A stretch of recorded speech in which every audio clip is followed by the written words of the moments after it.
Hi, everybody. Hey, what's up? So much talk about vagina tonight, right? So much talk. And I understand Huli really likes vagina too, but that is out of control. I really like hearing about vagina though, because I am fascinated with the vagina. I mean, in the same way I'm fascinated with life after death. You know, like I want to hear about it, I don't want to experience it, you know what I mean? But you know, like Huli talks, within the first 10 minutes I met her, she started talking to me about her vagina, and I knew I was going to like her right away. And, you know, I mean, it's different hearing about a vagina from a woman than from straight guys. Because all my straight guys love to talk to me about vagina, you know what I mean? Because everybody's a pussy doctor! Everybody's a vagina expert! But I really don't think you guys know any more about vagina than I do, to be honest with you. Because y'all tell me different things, you know? You'll be like, oh, there's 5 holes down there, dude. And then the next dude will be like, oh, dude, it tastes like Doritos. And then someone else goes, dude, there's a fully functioning hydraulic system down there.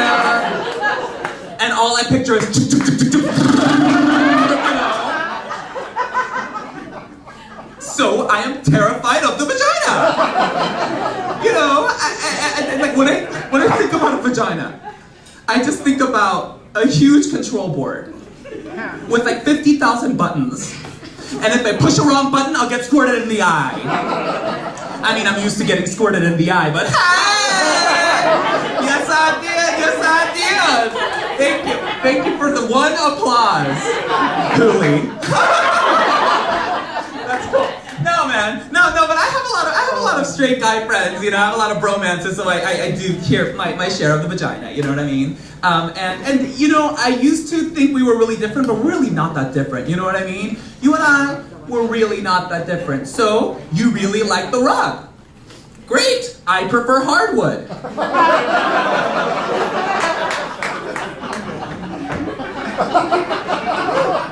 Thank you.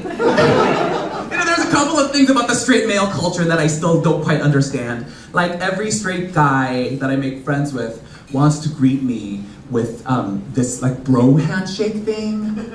And I just don't understand, you know what I mean? It's this complicated thing, and I don't believe y'all know it. I think you have like secret underground rehearsals at like a Hooters on a Thursday night. Okay? Because I don't get it, I can't do it, and I've been in advanced ballet, alright? It's crazy! And I bet you guys like have like, you fly in like choreographers from New York to make it up for you, who are probably gay themselves, who run your rehearsals like, alright boys, straight bro handshake from the top. Ready? 5, 6, 7, 8, a grab, shake, back, pull, slap, slap, fist, point. First hand, second hand, leg over, and under, and Russians, and Russians, and Russians, Russians, and fist, and point. Drop the octave, and stop.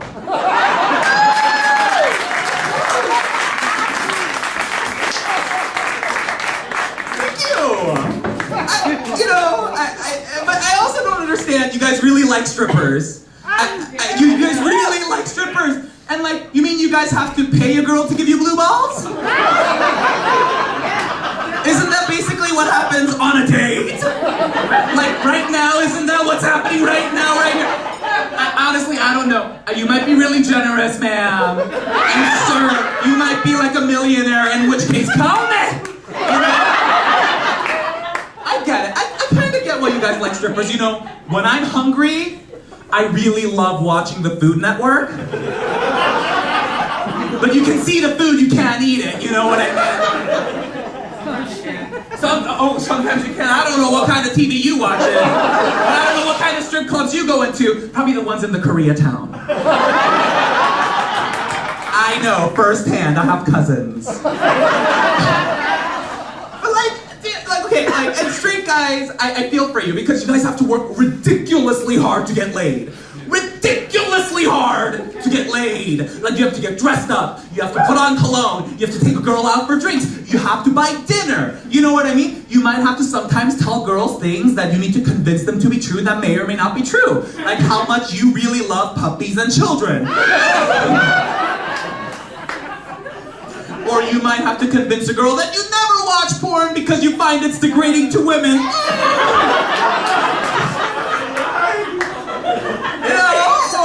You might have to say, no, I really am over my ex, that heartless Yankee bitch! No, really, my contacts are dry, It's crazy.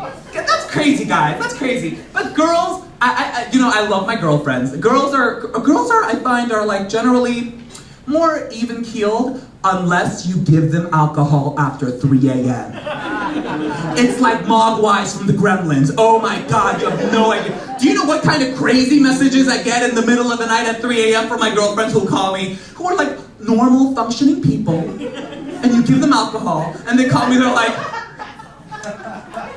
Aidan, he asked me out, and he asked me where I wanted to eat, and I told him I wanted to eat seafood. Although I already told him last week I was allergic to seafood, I just wanted to see what he would do. And then he said, well, aren't you allergic to seafood? I was like, oh. Is he judging me?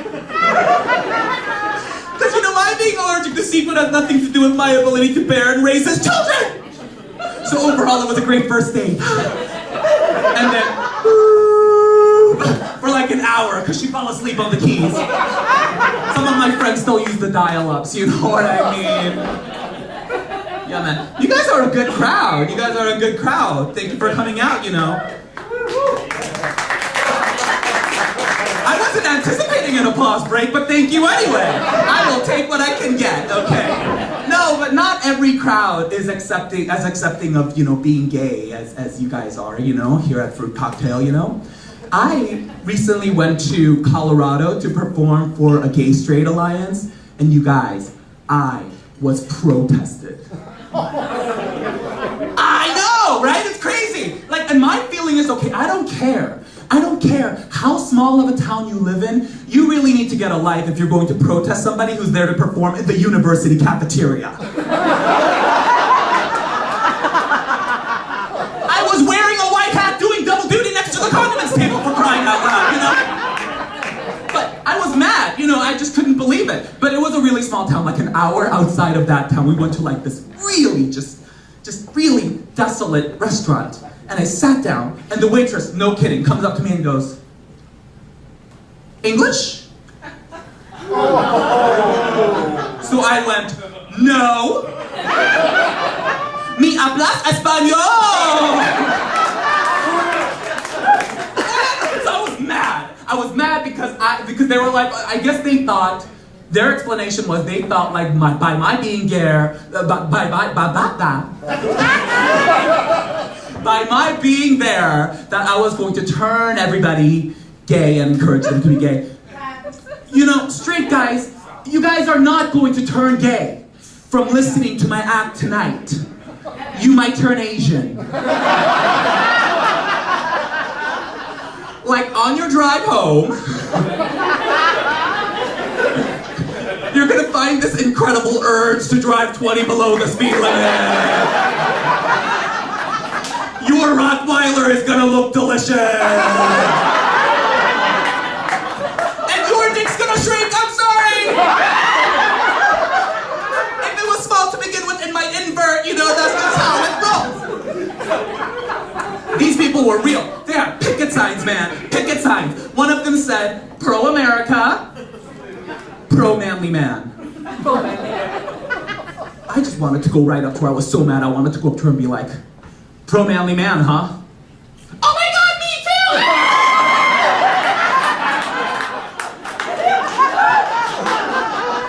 too! Besties! Let's go to the fire station together. And then not only that, they put together another rally to protest my protest, their own conservative agenda rally. And so they put together a pro-life rally, which, okay, but why would you put together a pro-life rally to protest somebody who isn't making any babies? When was the last time you saw a bunch of gay people lined up around the block at your local Planned Parenthood? You know what I mean? So I was pissed.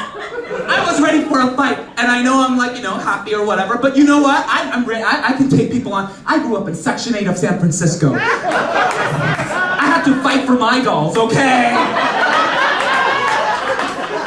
And the people who raised me were the hardcore people, my grandma and the Golden Girls. So I was gonna be like, bring it on! Thank you for being a friend, bitch! Pop! You know? And then, I look out the window, what do I see? I see a bunch of really angry-looking women and drag queens coming toward the campus. And I was like, oh my god, the feminists and the drag queens have come together to protest the protest! I was like, oh, it's odd, so I grabbed like a drink. And so then the girl with the sign went up to them and said, and what organization might you guys be with? And they had the best answer. They said, we're with an organization called Women Helping Others Resist Exploitation and Sexism. WHORES.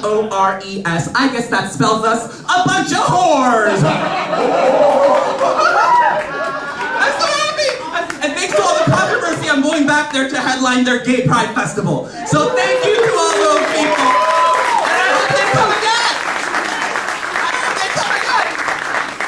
I love doing stand-up comedy, you know, in weird places. It beats doing musical theater in weird places, you know what I mean?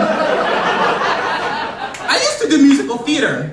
I just couldn't stand to do another production of Miss Saigon. Because when you're Asian and you do musicals, that's all you have, you know what I mean? One time I went to China to do a production of Miss Saigon. You guys, you know what that means? That means that they had to fly to the United States to find a Korean to fly to China to play a Vietnamese person. And I think that makes me a multi-purpose Asian. I'm multi-purpose like a spork. I poke and scoop. What? Oh yes, I did. I am multi-purpose though, man. I play Chinese, I play Japanese, I play Korean, I play a dancing chopstick, okay? I played a dancing chopstick once that was chasing a dancing box of Chinese takeout.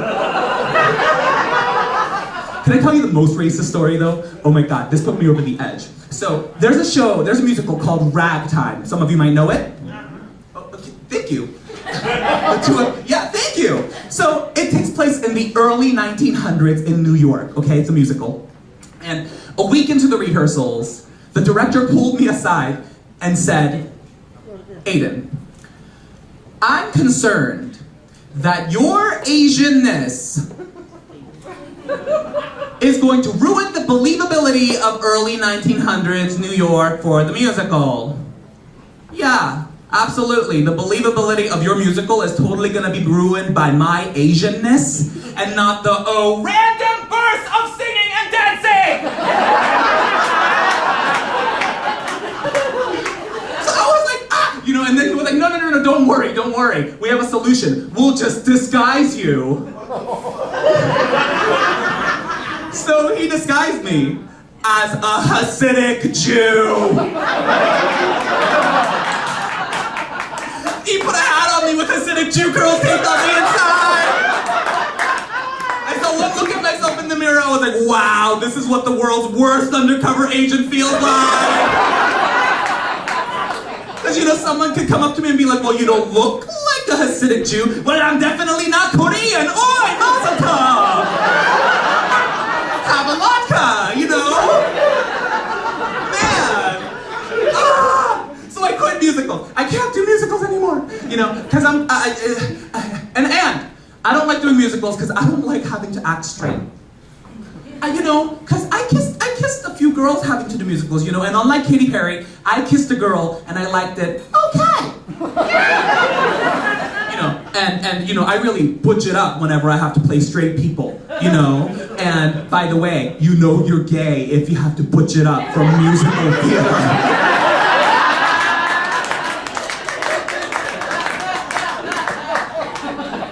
Not to mention musical theater people are annoying, you know? I mean, and this coming from me, this is like Charlie Sheen saying, those people over there are real drunk, you know? They're annoying! Every time I go to an audition, you know, I'm stretching or getting ready, some girl wants to come up to me, right? Some girl, like, with the big teeth, wants to talk to me. She's like, oh my god, hi! I'm Bethany! I met you before, you're so tall! Didn't I see you at got an audition for Wicked? No. Chicago? No. Hairspray? No. King and I? No. Ragtime, Memphis, Mikado, Mamma Mia, A Sound of Music, Sweet Charity, Thoroughly Modern Millie, Man of La Mancha, Shrek, Fate? No. Okay, then just give me the first letter of the show. First letter, R-S-T. No, I want to spin the wheel. No, I want to buy a vowel. No, I want to solve the puzzle. Do you have a Xanax?